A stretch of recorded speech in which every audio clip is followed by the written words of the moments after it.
Assalamualaikum dear students of class 10th. Hope you'll be fine by the grace of Almighty Allah. Dear students, आज के इस वाले video lecture की शुरुआत हम करने वाले हैं with the very fourth question of exercise 12.3। जैसा आपको पता ही होगा कि एक्सरसाइज 12.3 जो है ना बेटा, ये किस टॉपिक के रिगार्डिंग में है, जो कि लास्ट वीडियो लेक्चर में मैंने आपको नहीं बताया था। मैंने डायरेक्ट से एक्सरसाइज को स्टार्ट किया था। बेटा ये हमारी एक्सरसाइज है related about the topic that is area of combination of plane figures. इसका मतलब क्या? इसका मतलब ये कि अगर आपके पास में डिफरेंट प्लेन फिगर्स है, ज्योमेट्रिकल फिगर्स है, अगर उनको एक दूसरे के साथ कंबाइन किया जाएगा, वो जो रिजल्टेंट फिगर हमारे पास में आएगी बेटा, उसका एरिया कैसे हम निकालेंगे, या उसके कुछ पार्ट का एरिया जो कि शेडेड होगा उसका एरिया कैसे हम निकालेंगे। जैसे आपने पढ़ा होगा बेटा area of surface area in volumes chapter में बेटा, वहां पे आपने दो टॉपिक्स पढ़े हैं, बिल्कुल वो कोइंसाइड हो रही है इस टॉपिक के साथ जो हमारे पास में ये एक्सरसाइज है। लेकिन वहां यहाँ पे हम प्लेन फिगर्स के साथ डील करते हैं, वहां पे हमें सॉलिड्स के साथ डील करना है। वो दो कंसेप्ट क्या है? Surface area combination of solids, वहां पे हमारे पास में एक टॉपिक ये है जिसके ऊपर हमारे पास में सरफेस एरिया वॉल्यूम्स की एक एक्सरसाइज बन रही है। वहां पे हमें क्या करना है बेटा, डिफरेंट सॉलिड्स को एक दूसरे के साथ ज्वाइन किया गया है, कनेक्ट किया गया है, और वहां से एक रिजल्टेंट सॉलिड हमारे पास में तैयार किया गया है। उस रिजल्टेंट सॉलिड का जो कि हेमिस्फीयर और स्फीयर की शक्ल का हो सकता है, या कोई और सॉलिड आपस में सिलेंडर और हेमिस्फीयर, सिलेंडर और कोन हो सकता है, उनका सरफेस एरिया निकालना है। ठीक, तो इसी तरीके से वहां पे एक और एक्सरसाइज है based upon the volume of combination of solids. उस एक्सरसाइज का, उस टॉपिक का नाम क्या है? Volume of combination of solids, यानी कि डिफरेंट सॉलिड्स को जोड़ दिया गया आपस में, सिलेंडर को कोन के साथ सिलेंडर को, हेमिस्फीयर के साथ सिलेंडर को, स्फीयर के साथ, और फिर उसके बाद में जो आपके पास में रिजल्टेंट सॉलिड तैयार होके मिलता है आपको, तो उसका हमें निकालना है volume. That will be actually the sum of the individual volume of all these solids, जिनका ये पूरा सॉलिड बना हुआ होगा। ठीक, तो यहाँ पे भी बेटा इस एक्सरसाइज में हमारे पास में different plane figures, not 3D figures, plane figures आपस में कनेक्टेड एक दूसरे के साथ में होगी, जुड़े हुए होगी। ठीक, उसमें हो सकता है हमारा ट्रायंगल, हमारा क्वाड्रिलेटरल, हमारा सर्कल, हमारा सेक्टर, हमारा सेगमेंट, यहाँ कंबाइन इन सभी ज्योमेट्रिकल फिगर्स को एक दूसरे के साथ में, जो प्लेन फिगर्स आपके पास में आएगी, उनके पूरी उन फिगर्स की पूरा एरिया निकालना है, या तो जो शेडेड पोर्शन होगा उसका एरिया निकालना होगा। चलिए, ऐसा ही हमारे पास में एक और क्वेश्चन यहाँ पे बन रहा है, which is question number 4 of exercise 12.3। इसको हम यहाँ पे पहले पढ़ते हैं और उसके बाद हम इसको बेटा यहाँ पे करने वाले हैं। ठीक, find the area of the shaded region of figure 12.22, जो कि हमने यहाँ पे ड्रा की है, where a circular arc of radius 6 centimetre has been drawn with vertex O of an equilateral triangle OAB of side 12 centimetre as centre. बेटा यहाँ पे हमारे पास में जो फिगर का शेडेड रीजन है, इसका एरिया हमें निकालना है। ठीक, और इस फिगर में हमारे पास में एक सर्कुलर आर्क दी गई है। सर्कुलर आर्क ये दी गई है जिसका सेंटर हमने O लिया है, which is actually the vertex of the equilateral triangle OAB, जिस इक्विलेटर ट्रायंगल का बेटा हर एक साइड 12 सेंटीमीटर है। ठीक, हमें इस शेडेड रीजन का एरिया निकालना है। अब ये सर्कुलर आर्क हमने ले ली है बेटा, जिसका सेंटर हमने one of the vertex, that is the vertex O of equilateral triangle having side 12 centimetre लिया है बेटा। इस सर्कुलर आर्क का खुद का अपना रेडियस है 6 सेंटीमीटर। फिर से मैं यहाँ पे आपको यहाँ पे इस क्वेश्चन के बारे में जितना भी हमें गिवन दिया गया है उसका जिक्र करूंगा। यहाँ पे बेटा हमारे पास में सर्कुलर आर्क डाली गई है।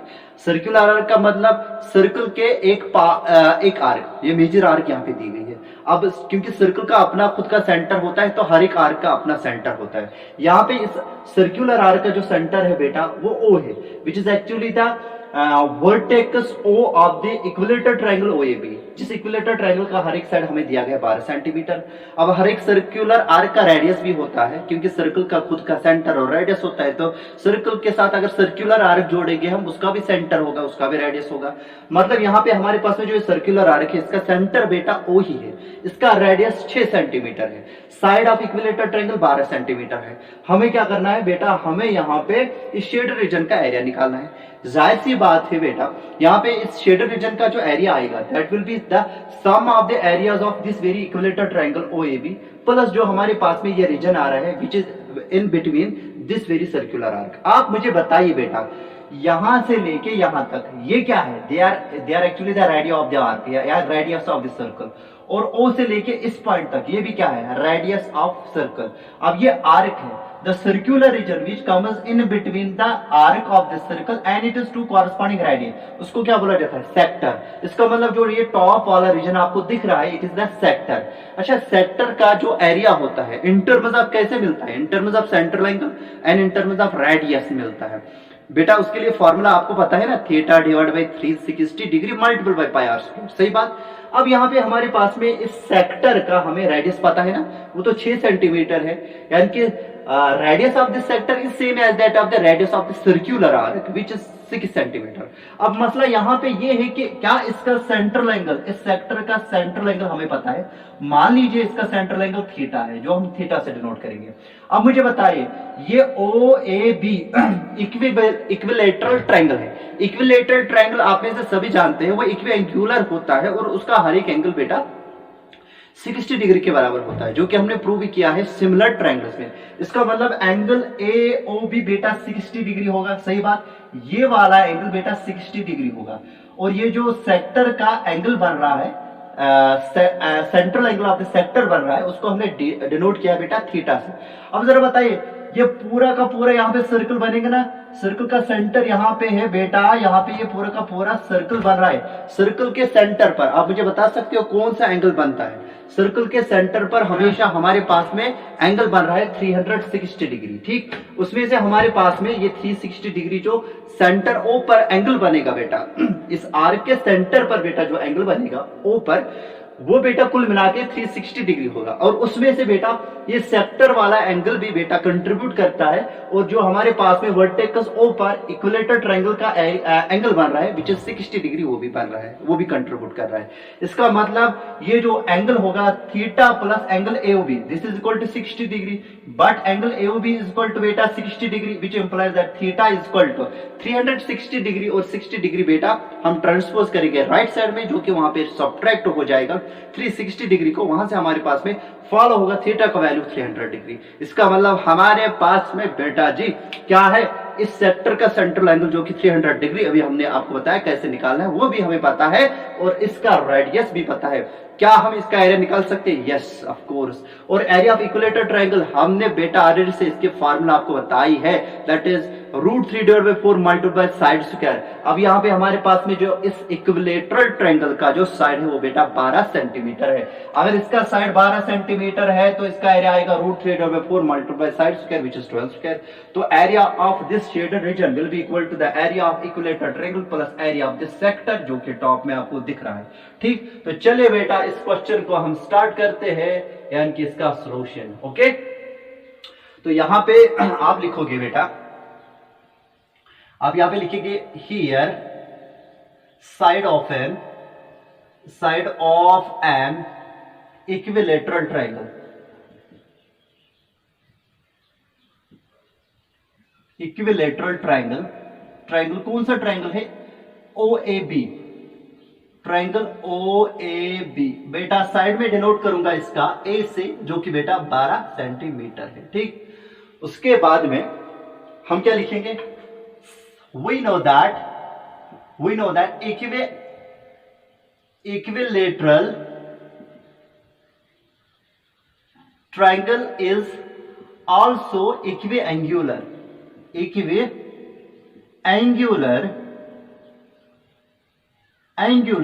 सो बेटा इसके सभी एंगल्स इक्वल हो गए, और हर एक एंगल इक्विलेटरल ट्रायंगल का होता है 60 degree. So angle AOB is equal to बेटा एंगल AOB बेटा 60 डिग्री होगा, ठीक। नीचे हम लिखेंगे clearly theta plus angle AOB, theta plus angle AOB is equal to बेटा 360 degree, okay, which implies that theta ही रहेगा। एंगल AOB का मेजर कितना है? 60 degree, which is equal to बेटा 360 डिग्री, विच इंप्लाइज दैट जो हमारे पास में थीटा का वैल्यू फॉलो होगा वो 360 डिग्री में से घटाएंगे हम 60 डिग्री, बिकॉज ये पॉजिटिव नंबर है, यहाँ पे ट्रांसपोज करेंगे तो नेगेटिव आएगा। थीटा का वैल्यू हमारे पास में होगा 300 डिग्री, सही बात। अभी तक के लिए हमने इस इक्विलेटर ट्रायंगल के साइड का जिक्र किया है, जो कि बेटा 12 सेंटीमीटर इसका साइड। जो हमारे पास में सेक्टर बन रहा है उसका सेंट्रल एंगल हमें निकाला है अभी तक के लिए, ठीक। अब हम इसके सेंट्रल एंगल का मतलब सेक्टर के सेंट्रल एंगल का और बेटा इसके रेडियस का जिक्र करेंगे, जो कि इसका रेडियस है 6 सेंटीमीटर, ठीक है। नीचे लिखेंगे हम सो बेटा central angle and radius of given sector का नाम जरूरी नहीं करना है, वो आपको पता है सेक्टर ये वाला है, इसका भी नाम भी कर सकते हो, यहाँ पे एक पॉइंट का नाम रखूंगा यहाँ पे, लेकिन मसला नहीं है। गिवन सेक्टर मतलब जो ऊपर दिया गया है, ठीक। थीटा का वैल्यू है बेटा 300 डिग्री, जो कि सेंट्रल एंगल इसका बन रहा है, और जो रेडियस बन रहा है दैट इज 6 सेंटीमीटर, ठीक है। तो नीचे लिखेंगे बेटा therefore dear students area of shaded region is equal to वो आएगा बेटा एरिया ऑफ सेक्टर प्लस आएगा बेटा area of equilateral triangle OAB। अब यहाँ पे जरूरी नहीं मेंशन करना कि ये ट्रायंगल इक्विलेटर ट्रायंगल है, कितनी बार मैंने बताया इक्विलेटर ट्रायंगल है, तो यहाँ पे लिखने की कोई जरूरत नहीं है, ठीक है। तो टाइम कंजप्शन हम बेटा रिड्यूस करने वाले हैं यहाँ पे, इसलिए ऐसा कुछ लिखा। एरिया ऑफ सेक्टर हमारे पास में मिलेगा हमें theta divide by 360 degree multiple by pi r square से, ठीक बेटा। प्लस क्या आएगा एरिया ऑफ इक्विलेटर ट्रायंगल, जो कि हमारे पास में √3 divide by 4 multiple bye side square which is a square, because इस इक्विलेटर का ट्रायंगल का जो साइड है हमने उसको डिनोट किया है a से, तो हमारे पास में ये फॉर्मूला मेंड होके आएगी √3 divide by 4 multiple bye a square, ठीक। अब हम अपनी जो यहाँ पे सिंबल्स है उनका कॉरस्पॉन्डिंग वैल्यूज यहाँ पे प्लग करेंगे। थीटा का मतलब 300 डिग्री, 360 डिग्री अपना कुछ है, ठीक। Multiple bye 22 divide by 7, because यहाँ पे जिक्र नहीं किया गया है कि पाई का आप डेसिमल वैल्यू प्लग कीजिए। मल्टीपल रेडियस क्या, जो कि हमारे पास में 12 × 12 है, किसका रेडियस सॉरी बेटा यहाँ पे आएगा रेडियस ऑफ सेक्टर जो हमारे पास में 6 है, तो यहाँ पे आएगा 6 मल्टीपल बाय 6 और प्लस बीच में है √3 डिवाइड बाय 4 और मल्टीपल बाय आएगा साइड स्क्वायर विच इज 12 × 12, सही बात। अब यहाँ पे हम रिडक्शन करेंगे बेटा, ये 0 डिग्री 0 के साथ 0 के समेत क्या हो जाएगा, न्यूट्रलाइज हो जाएगा। तो यहाँ पे क्या आएगा 6 5 30 होगा, 6 6 36 होगा, यहाँ पे 6 बचा, सही बात। 6 1 6, ठीक है, और 6 1 ये वाला 6 कैंसिल आउट होगा, ठीक। उसके बाद में हमारे पास में यहाँ पे बचेगा क्या, तो यहाँ पे ये भी रिड्यूस होगा, 4 1 4 4 3 12, तो हमारे पास में जो बचा तो उसको हम लिखने वाले हैं डियर स्टूडेंट्स यहाँ पे, ठीक। तो चलिए यहाँ पे लिखते हैं, बिकॉज वहां पे आपको ये दिखेगा नहीं शायद, ठीक। तो यहाँ पे लिखते हैं इसको, तो यहाँ पे हमारे पास में आएगा बेटा यहाँ पे 5 है, मल्टीपल बाय है 22/7, ठीक। और उसके बाद में हमारे पास में है 6, ठीक, प्लस बीच में है। फिर यहाँ पे हमारे पास में √3 मल्टीपल बाय 3 और 12 है, ठीक है। √3 और बेटा 3 है और मल्टीपल बाय 12, ठीक। तो यहाँ पे हमारे पास में है √3 मल्टीपल बाय 3, ठीक, और मल्टीपल बाय डियर स्टूडेंट्स 12, ठीक। तो यहां तक याद रखना, यहां तक ये स्टेप है। इसके बाद वाला जो स्टेप होगा वो ये हो गया, यहाँ पे 5 बचे, यहाँ पे डिनोमिनेटर में 1 है तो लिखने की कोई जरूरत नहीं है, 22/7। फिर उसके बाद में ये 6 तो रिड्यूस होके 1 बन गया, ये 6 यहाँ पे हमने लिखा, फिर प्लस बीच में, फिर √3 3 और 12, √3 3 और 12 आपस में multiply. You just take the screenshot of it. तो मैं आगे इस क्वेश्चन को यहाँ से कंटिन्यू करने वाला हूँ, सही बात। तो चलिए बेटा जो हमारे पास में आगे इसकी सिंप्लीफिकेशन होगी, देखिए बेटा 6 22 और 5 को हमने मल्टीपल करना पड़ेगा, तो 6 और 5 आपस में इनका जोड़ अच्छे से लगता है, 6 5 30 आएगा। यह आएगा बेटा विच इज इक्वल टू, यहाँ पे 30 हम लिखेंगे, मल्टीपल लिखेंगे बेटा 22, मल्टीपल लिखेंगे 22। हमने बेटा इस फैक्टर 5 और 6 को आपस में मल्टीपल किया तो 30 आया। 22 जो फैक्टर हमारे पास में उसको ऐसे रखा, ये 22/7 ऐसे हम रखेंगे।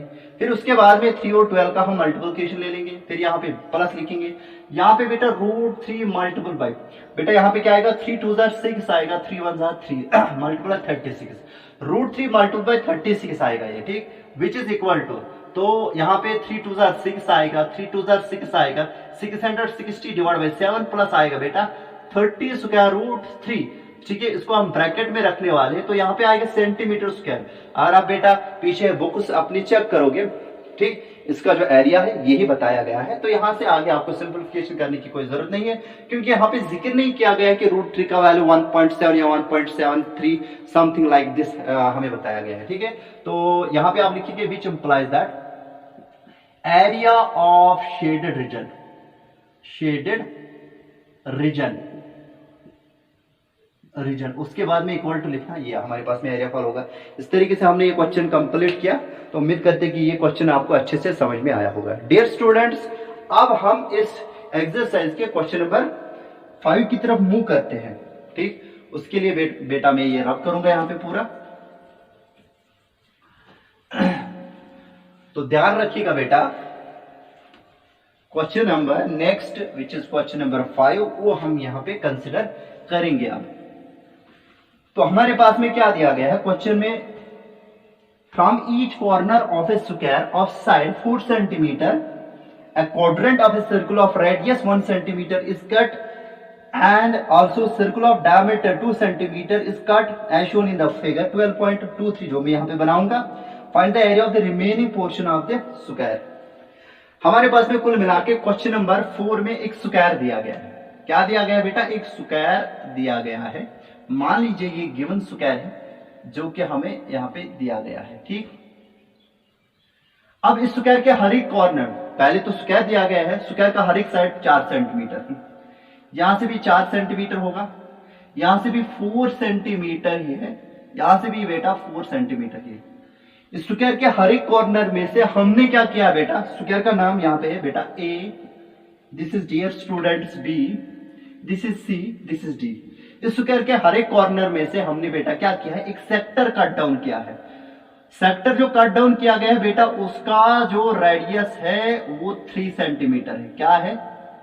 3 सेंटीमीटर है। ये एक सेक्टर वर्टेक्स डी में से 1 सेंटीमीटर वाला क्वाड्रेंट हमने कट डाउन किया गया है। तो यहां से भी बेटा एक क्वाड्रेंट कट किया गया है फ्रॉम द वर्टेक्स बी।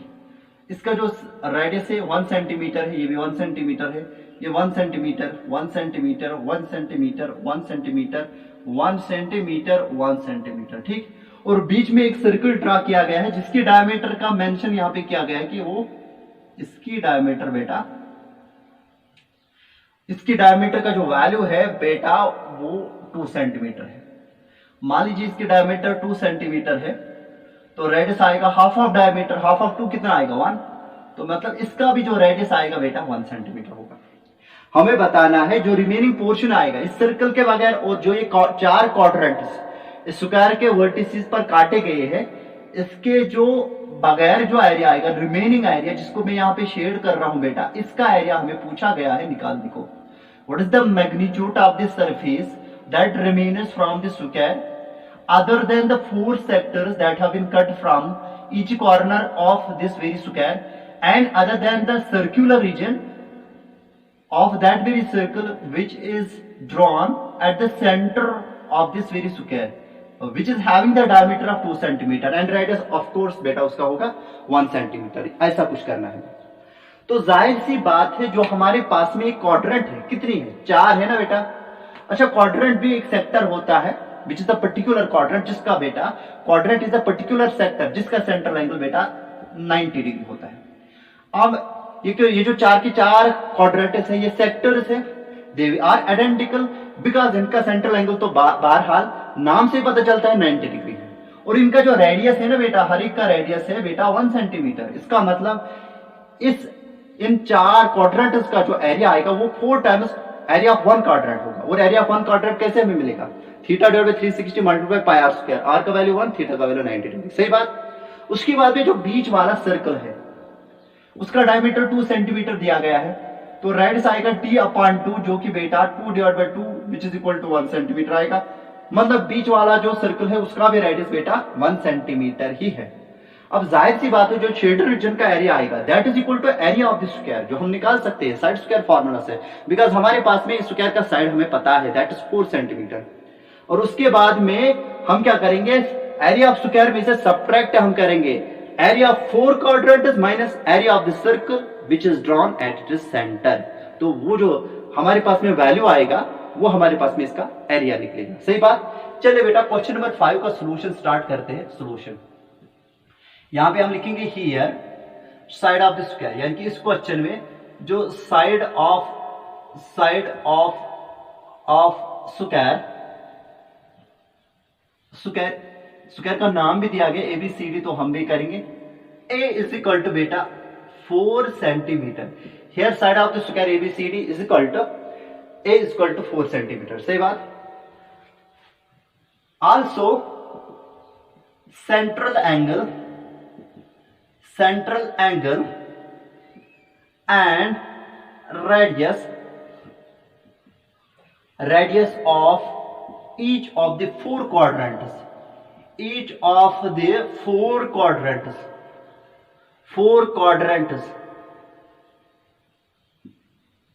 यानी कि जो सेंट्रल एंगल और बेटा रेडियस यहां पे फॉलो होगा हर एक क्वाड्रेंट का, वो क्या है बेटा, सेंट्रल एंगल तो बहरहाल 90 डिग्री होगा और उसके बाद में जो रेडियस आएगा वो बेटा 1 सेंटीमीटर है, आर से डिनोट किया।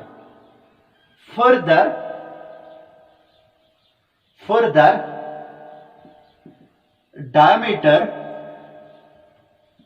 diameter of central circle, diameter central circle का हम D से डिनोट करेंगे, तो उसका डायमीटर है 2 सेंटीमीटर, तो विच इंप्लाइज दैट रेडियस आएगा D/2, वो आएगा बेटा 2 डिवाइड बाई 2, वो आएगा बेटा 1 सेंटीमीटर, विच इंप्लाइज दैट जो रेडियस आएगा दैट इज 1 सेंटीमीटर। बेटा यहां पे हमने फिर से रेडियस ऑफ सेंट्रल सर्कल उसके लिए भी वही डिनोशन रखी जो कि हमारे पास में रेडियस ऑफ क्वाड्रेंट है, बिकॉज दोनों का वैल्यू 1 सेंटीमीटर है। I can have like this. वरना बेटा अगर ये रेडियस कुछ और निकलता 1 सेंटीमीटर के बगैर कोई और नंबर, तो मैं यहाँ पे D डैश इस्तेमाल करता, यहाँ पे R डैश निकलते। चल बेटा D डैश ही लिखिए, यहाँ पे D डैश, यहाँ पे R डैश आएगा। सही बात। तो D डैश आपको कंफ्यूजन ना हो इसलिए, क्योंकि कोई और क्वेश्चन अगर होगा, अगर वहां पे सेंटर में जो सर्कल बनाया जाएगा अगर उसका डायमीटर 2 सेंटीमीटर नहीं होगा, मतलब 3 सेंटीमीटर होगा सपोज, फिर रेडियस कितना आने वाला है, वो तो 1.5 सेंटीमीटर आएगा, 3/2 सेंटीमीटर। इसलिए बेटा वहां पे आप ये R सिंबल यहाँ पे नहीं इस्तेमाल कर सकते, इसलिए हम ये से मतलब अच्छे से चलेंगे। तो यहाँ पे हमने डायमीटर हमारे पास में सेंट्रल सर्कल का है वो 2 सेंटीमीटर है, तो रेडियस R डैश से डिनोट करेंगे, जो कि हमारे पास में फॉलो होके बेटा 1 सेंटीमीटर निकला।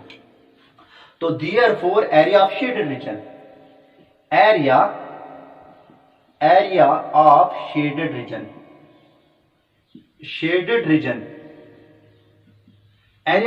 Reason is equal to area of square होगा। एरिया ऑफ स्क्वायर लिखने की कोई जरूरत नहीं है, हम लिखेंगे ABCD, वो तो पता है, ऊपर मेंशन भी किया है बेटा, ये स्क्वायर ही है। और माइनस करेंगे बेटा 4 times plus 4 times area of quadrant, area of quadrant minus करेंगे बेटा, यहां पे माइनस करना है, माइनस करेंगे एरिया ऑफ सेंट्रल सर्कल।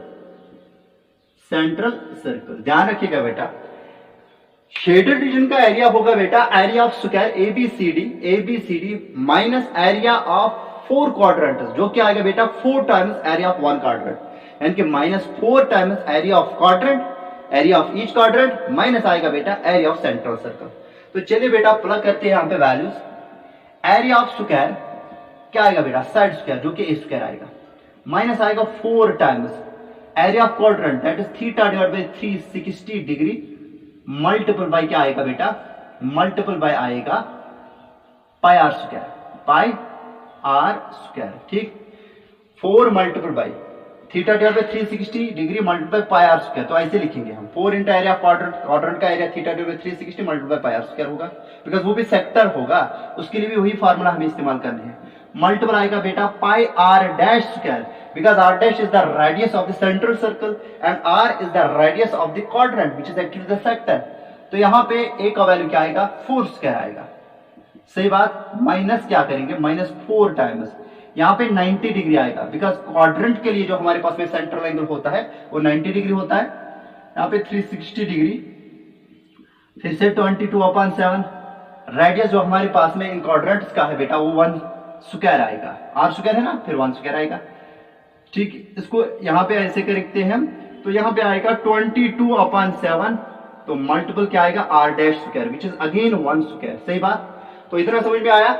चलिए बेटा आगे जाते हैं। यहाँ पे तो 4 4 बेटा 16 आएगा, माइनस आएगा, ये 0 डिग्री और 0 डिग्री अलॉन्ग बेटा 0 कैंसिल होगा।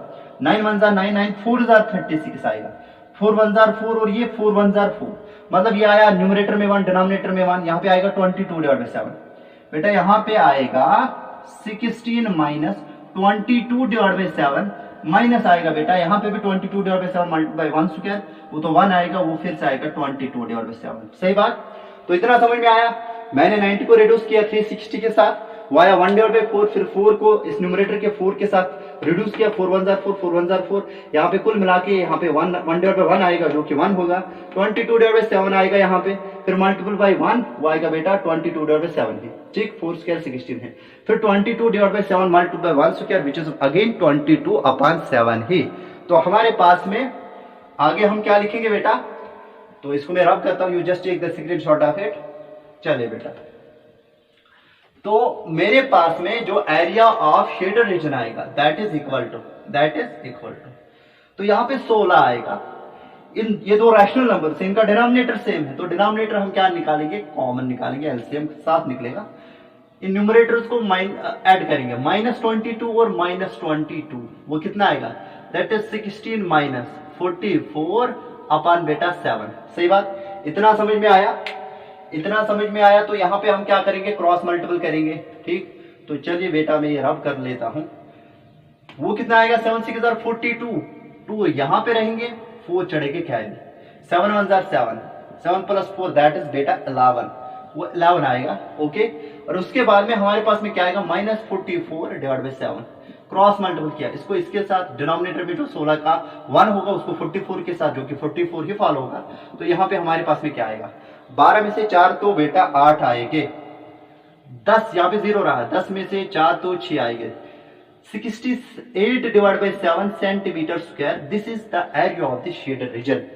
तो यहाँ पे हम लिखेंगे implies that area of shaded region, implies that area of shaded